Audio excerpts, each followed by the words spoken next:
Declaration of Independence in Congress, July 4th, 1776. The unanimous declaration of the 13 United States of America, when in the course of human events it becomes necessary for one people to dissolve the political bands which have connected them with another, and to assume among the powers of the earth the separate and equal station to which the laws of nature and of nature's God entitle them. A decent respect to the opinions of mankind requires that they should declare the causes which impel them to the separation. We hold these truths to be self-evident, that all men are created equal, that they are endowed by their Creator with certain unalienable rights, that among these are life, liberty, and the pursuit of happiness, that to secure these rights, governments are instituted among men, deriving their just powers from the consent of the governed, that whenever any form of government becomes destructive of these ends, it is the right of the people to alter or to abolish it, and to institute new government, laying its foundation on such principles and organizing its powers in such form as to them shall seem most likely to effect their safety and happiness. Prudence indeed will dictate that governments long established should not be changed for light and transient causes, and accordingly all experience hath shown that mankind are more disposed to suffer while evils are sufferable than to right themselves by abolishing the forms to which they are accustomed. But when a long train of abuses and usurpations, pursuing invariably the same object, evinces a design to reduce them under absolute despotism,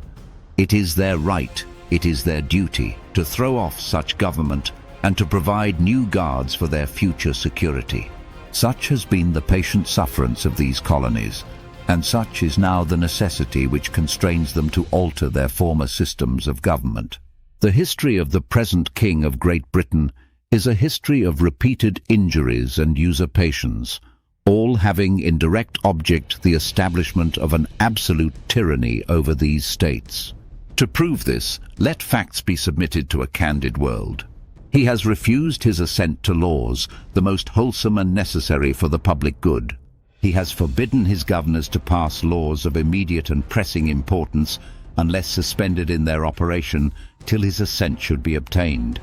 And when so suspended, he has utterly neglected to attend to them. He has refused to pass other laws for the accommodation of large districts of people, unless those people would relinquish the right of representation in the legislature, a right inestimable to them and formidable to tyrants only. He has called together legislative bodies at places unusual, uncomfortable, and distant from the depository of their public records, for the sole purpose of fatiguing them into compliance with his measures. He has dissolved representative houses repeatedly, for opposing with manly firmness his invasions on the rights of the people.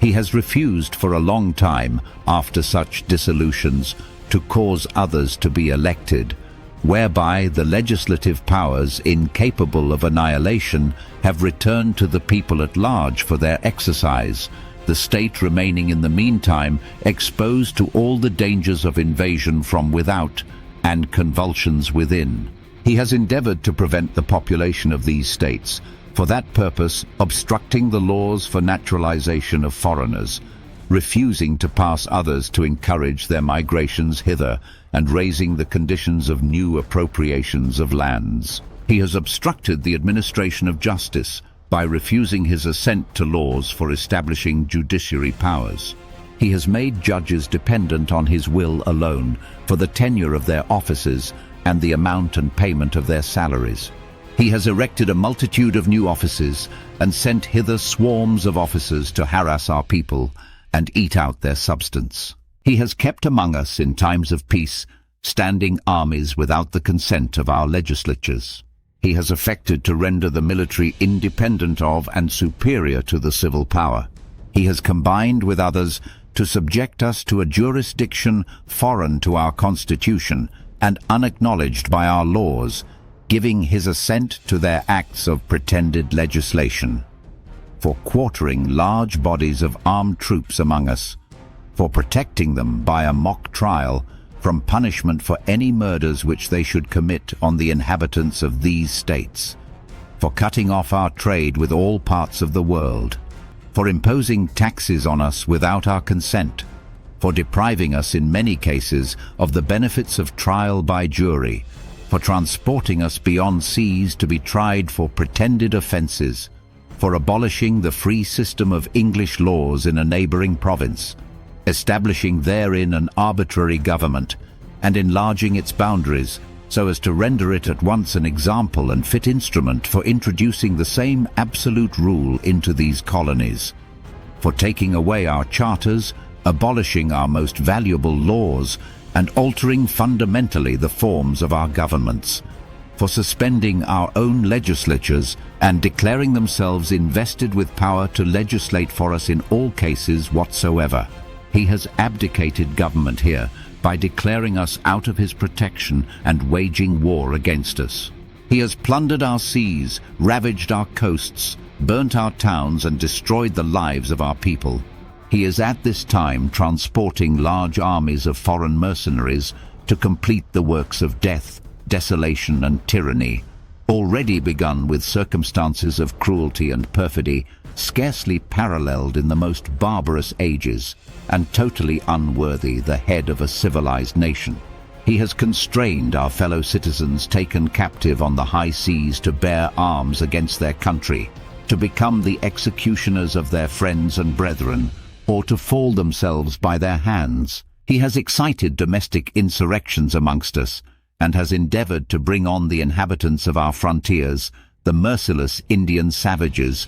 whose known rule of warfare is an undistinguished destruction of all ages, sexes, and conditions. In every stage of these oppressions, we have petitioned for redress in the most humble terms. Our repeated petitions have been answered only by repeated injury. A prince whose character is thus marked by every act which may define a tyrant is unfit to be the ruler of a free people. Nor have we been wanting in attentions to our British brethren. We have warned them from time to time of attempts by their legislature to extend an unwarrantable jurisdiction over us. We have reminded them of the circumstances of our emigration and settlement here. We have appealed to their native justice and magnanimity, and we have conjured them by the ties of our common kindred to disavow these usurpations, which would inevitably interrupt our connections and correspondence. They too have been deaf to the voice of justice and of consanguinity.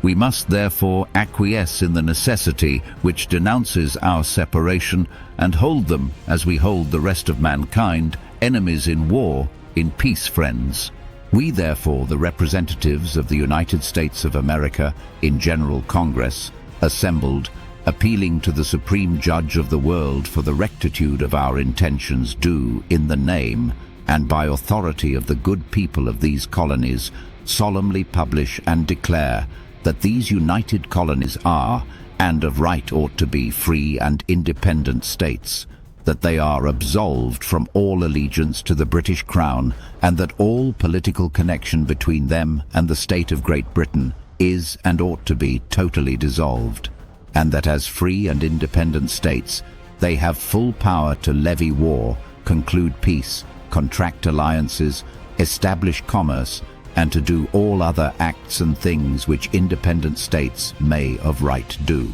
And for the support of this declaration, with a firm reliance on the protection of divine providence, we mutually pledge to each other our lives, our fortunes, and our sacred honor.